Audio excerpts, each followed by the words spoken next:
Mes amis, croyez-moi, et là je m'adresse surtout aux plus jeunes d'entre vous, s'il y a bien une chose que j'ai apprise au cours de ces 18 années d'errance, rien n'est plus important dans la vie que la télévision. Rien. Regardez-la aussi souvent et longtemps que possible avant de mourir. Excusez-moi, je vais choquer tout le monde en disant ça, mais la pleurniche permanente hospitalière fait que on est en permanence au chevet de notre hôpital, peut-être de façon... Vous êtes dur, là. Présentez tous les soirs cette émission et vous verrez que c'est une réalité. Pardonnez-moi. Et vous savez quoi? Moi, je sais pas utiliser un masque. Je pourrais dire, je suis ministre, je me mets un masque. Mais en fait, je sais pas l'utiliser. À New York, les autorités sanitaires recommandent le port du masque pendant les rapports sexuels. Au Canada, les autorités qui recommandent le port du masque pendant l'acte sexuel. Il y avait un homme en surpoids âgé de 35 ans. C'est ça la réalité, mesdames et messieurs les députés. Si vous voulez pas l'entendre, sortez d'ici. Elle est là la réalité de nos hôpitaux.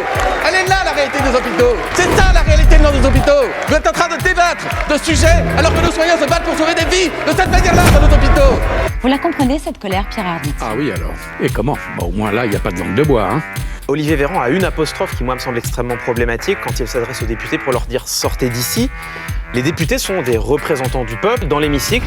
Ils sont chez eux, ce sont les ministres qui sont responsables devant les députés, et pas l'inverse. C'est très dur d'avoir 20 ans aujourd'hui. Je pense quand même que ça devait être plus dur d'avoir 20 ans en 1940.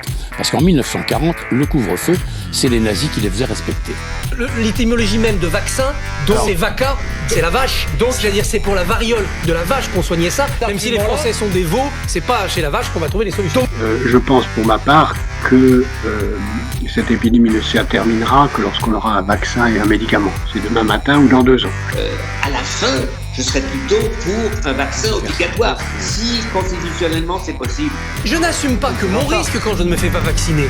J'assume de servir de vecteur au virus et de tuer des gens. Soit vous vous vaccinez, soit vous signez une décharge, comme quoi si jamais vous tombez malade, vous ne pourrez pas forcément être pris en charge puisqu'il y aura peut-être plus de place en réanimation. On va vacciner les gens âgés et les gens à risque. Et s'ils veulent se vacciner, parce que ça c'est quasiment un autre débat, ça peut être obligatoire. La population que l'on vaccinerait est une population qui a une espérance de vie résiduelle. Je suis favorable, si nécessaire, à la vaccination obligatoire.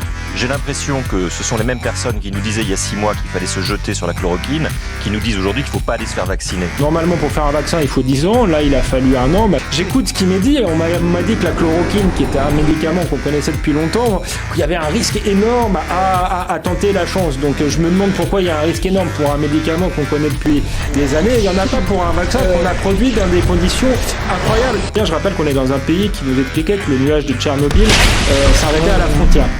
C'est simplement des faits. 90% des patients en réanimation ont une comorbidité. Moyenne d'âge des patients décédés avec le Covid-19 en France, 81 ans. Cette moyenne d'âge correspond à celle de l'espérance de vie. C'est Santé France de vendredi, ça.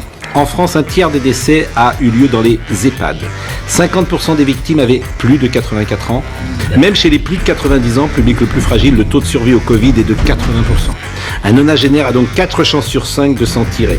90% des gens en réanimation ont une comorbidité. Seuls 2% des patients décédés étaient âgés de moins de 60 ans. Voilà, j'ai égrené tous ces chiffres et je ne veux en tirer aucune conclusion. C'est factuel. Le virus circule en France à une vitesse que même les prévisions les plus pessimistes n'avaient pas anticipée. 400 000 morts supplémentaires. Nous sommes...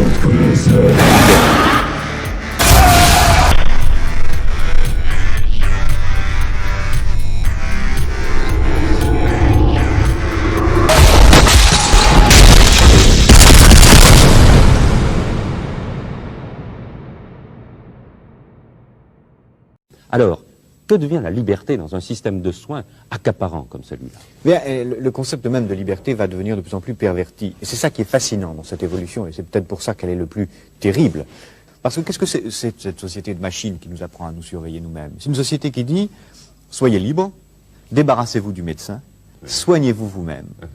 Et autrement dit, elle va, sous prétexte de liberté, sous prétexte d'autonomie, créer les conditions de l'aliénation la plus formidable, qui est en quelque sorte l'aliénation par soi-même, volontaire, à une norme imposée de l'extérieur. Et autrement dit, on fera que ce qui est la forme absolue de la dictature, que chacun d'entre nous ait librement, entre guillemets, envie d'être conforme à la norme. Que chacun d'entre nous ait librement, entre guillemets, envie de se comporter comme un esclave. Et ce qui est fascinant, c'est que c'est à travers la médecine, à travers le bien et le mal, à travers le rapport à la mort, que cette nouvelle forme de société totalitaire est en train de s'installer.